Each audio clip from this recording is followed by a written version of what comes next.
Okay, welcome back. We're talking tonight about we'll be doing our fourth installment, right, already? Our fourth installment is really, it's about the human person, right? The human person and the fall. We've entitled it, Communion's Obstacles. We've already talked about last time about the fact that creation was created good, right? It was created by God. Everything in creation was good. There was only one thing in creation that wasn't good that we had talked about, and that's the fact that the man was alone. And Leslie had asked one of the questions about that regard last time about, well, what does that mean? You know, what does that mean with regard to the meaning of femininity, right? What does it mean with regard to God? And we talked about the fact that what this shows us, really, that it's a lesson for us. Right? It's a lesson for us that God reveals to us that we're made for one another, and especially as man and woman. Right? We're made as man and woman for one another. We're not made to be alone. We're made for communion. But we had talked about also that something happened. Something happened in this good creation. It happened between Adam and Eve and God through the temptation of the devil, through the temptation of Satan. And what this led to was a separation from God. We called it the fall. Right? The fall means that things are not the way that they were intended. Now, creation is still good. Everything in creation is still good. But the problem is that now that we have been separated from God, this original separation from God, where we're not intended to be, and the image of that in Scripture, in the book of Genesis, was that we are east of Eden. Right? We're east of Eden. We're outside of the garden. The garden was this image of harmony between humanity and the rest of creation. We now experience this disharmony. This disharmony is talked about very insightfully by St. Paul. St. Paul's letter to the Romans talks about our experience, and we're going to focus really on what human experience is supposed to be, good, as it was created by God, and what it is now that we do not have what we were supposed to have. This original grace, this original communion with God that allows us to operate the way we were intended. Right? We were made for grace. Human beings were made for grace. And we just don't work the way we were intended without it.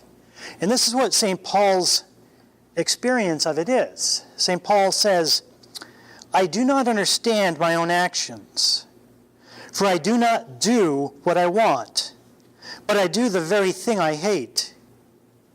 Now if I do what I do not want, I agree that the law is good.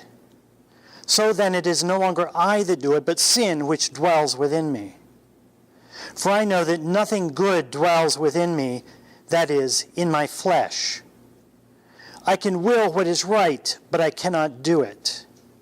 For I do not do the good I want, but the evil I do not want is what I do. Now if I do what I do not want, it is no longer I that do it, but sin which dwells within me. So I find it to be a law that when I want to do right, evil lies close at hand.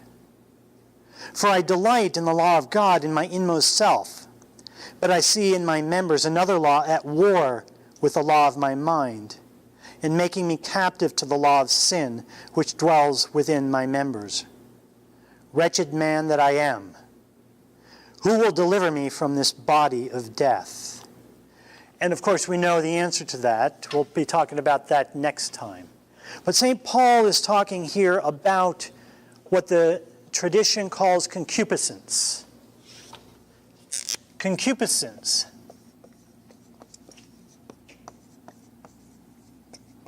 Concupiscence means that our body,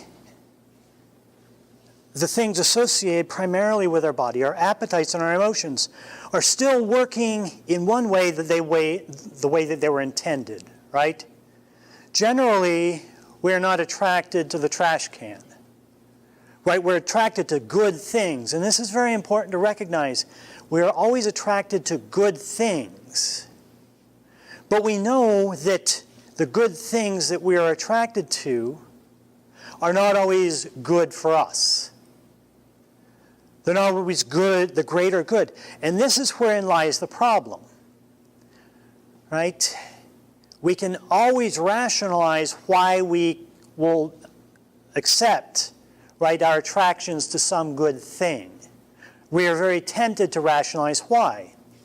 Because we have these things called appetites and emotions. Appetites and emotions are very good, right? Somehow our appetites and our emotions reflect the perfection of God. That's where they come from. Right? Somehow the joy we experience, right, comes from God. God doesn't change. So the joy, the way we experience joy is infinitely different than the way God experiences it. Right? God doesn't change. But anger has to come from God. Though God doesn't change. Right? And what we experience as anger, right, has to somehow reflect the perfection of God, somehow. We're not going to go in, we don't have time to go into exactly how this does it.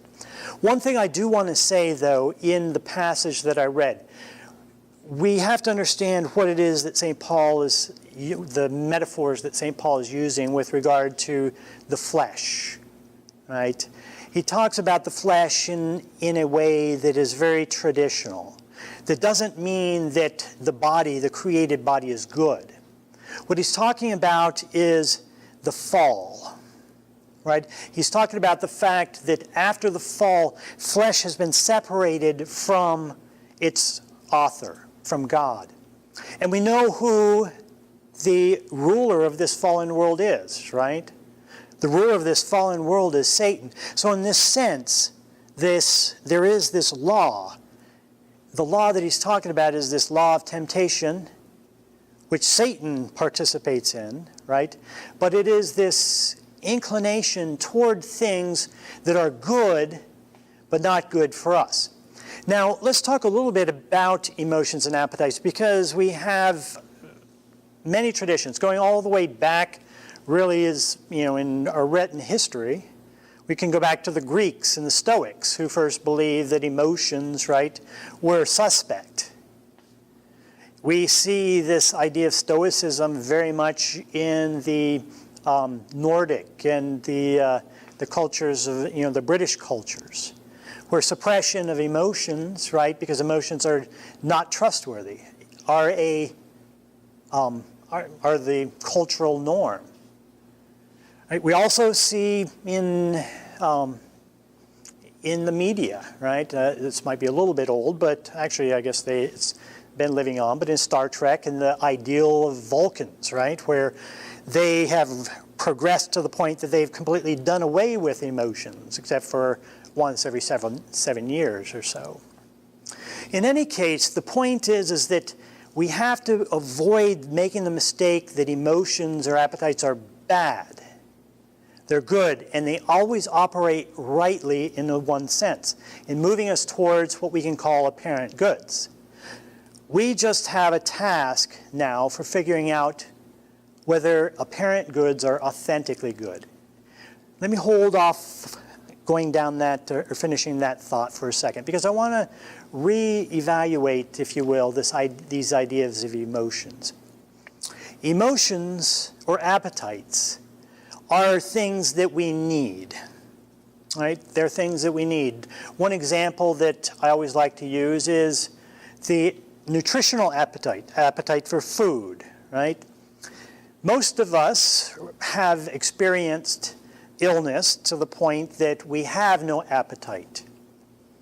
And with this illness, right, we just can't make ourselves eat sometimes, but we know we have to. Right? And sometimes we can almost gag trying to eat when our appetite just is not there. Now, if you had never experienced this kind of illness, you would think that's crazy. Right? Everybody eats. Everybody, most of us have trouble not eating. Now, many of us. The point is that appetites are good. Apparently, we would not eat, right, without this nutritional appetite. There are many others, right? The emotions that go along with love, right? The emotions that go along with love can help us to overcome other inclinations, like self-preservation, right? Parents will give up their lives for their children, right? For love, for this emotion moves them to be able to do something that intellectually they would want to do, but their other inclinations would keep them from doing. Right? So appetites and emotions are good. They're very important. So what I'd like to do is kind of give us a little model to see how this works. Okay? This model, I call it a snowman model. It's a little mental model. If it's not helpful, then we don't need to use it. But if it is, then great. Now, these are perfect spheres touching each other, resting upon one another. Right? If Dan, our cameraman, were to zoom in, you would see that these were perfect spheres, right? But from where you are, they probably don't look so much. It's important. And again, these are spheres resting upon one another. Think about these three-dimensionally. Each of these spheres represent something within the soul. You never knew that your soul looked like a snowman, did you? You learn something new every day here. What do these spheres represent? The smallest, the largest sphere on the bottom represents, let's call them the affects, right? The appetites, the emotions, the things that affect us, the things that move us towards goods, right? Or away from evils. The reason that it's the largest sphere is because that's the thing, those are the things that seem to have the greatest weight upon us, right? They're the things that seem to be, they seem to be what drive us.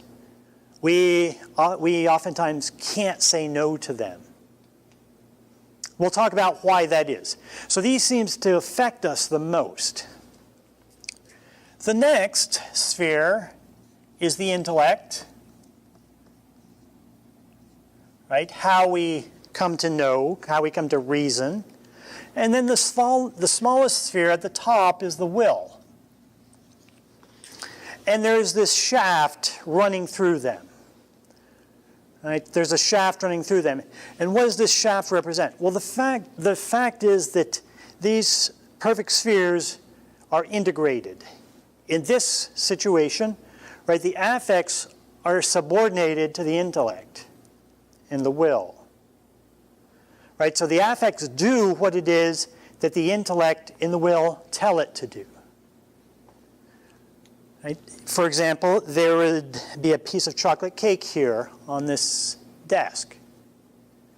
And our affects see that chocolate cake and they say, well, there's some nutritional value there as well as a bit of pleasure. We want that. And the intellect takes that desire of the affects, right, that it's presented to it, and it says, well, no, that will be the fifth piece, right? We no longer need. It's the same piece of cake. It's the same good as it was 4 pieces ago, right? But it no longer is good for us. And the affects then would say, okay, sure, I was just saying, right? We don't, it's still there, but we'll behave. We don't have that experience, right? This is the experience of the way things were intended to be. This is the integration. Now, what keeps these integrated? What keeps us operating the way that we were supposed to? Well, it's not part of human nature. It's not part of human nature at all. It's something that God has given us, which we call grace. Right? Now, whatever image we want to use, grace, we can use an image like a tractor beam or some sort of energy beam, right? That is coming down through this shaft, keeping us working the way that we were intended to be. This is the state of the soul, the state of humanity in original grace, before the fall. Everything was working the way that was intended, right? Love, especially, right? What we talked about, the foundation of a relationship, in disinterested love, loving the other for their own sake, doing things, right, for the greater good, doing for the good for the other, for regardless of what it does for us. That was a natural reality. Intellectually, we knew that. And our affects did not get in the way of doing that, of being able to do what it is that we wanted to.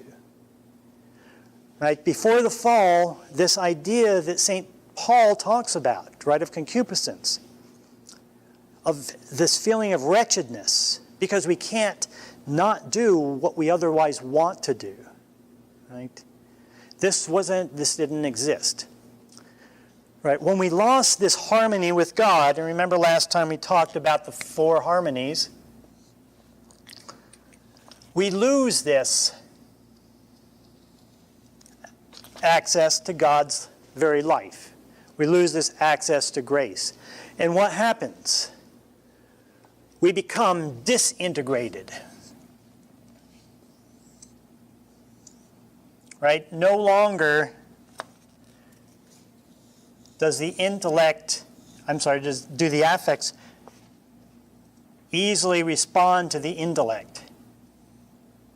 Right? That is kind of the image of this that I'm trying to show in this fall.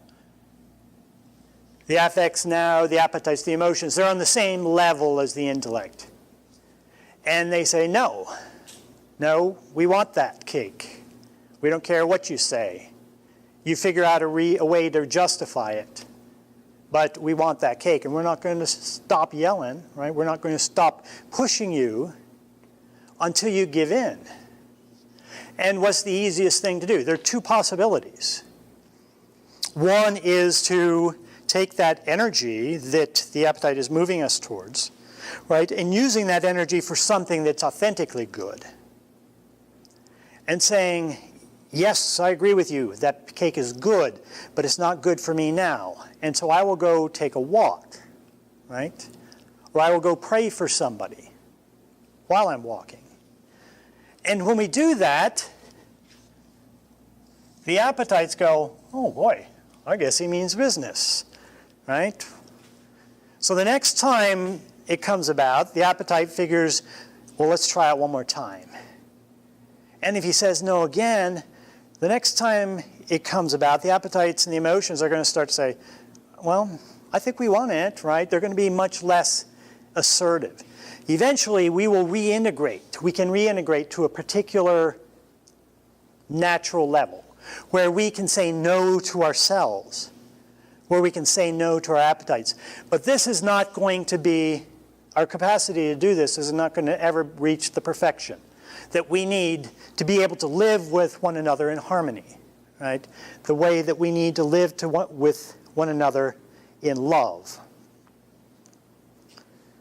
Now, there's one other aspect of this that I want to mention that I didn't mention going into this. This is the idea of, I said this belongs to the soul. This is really the soul. And the soul we know is immaterial, right? The soul is spiritual. The body is material, right? The body is what we can touch, right? The body is what we can see.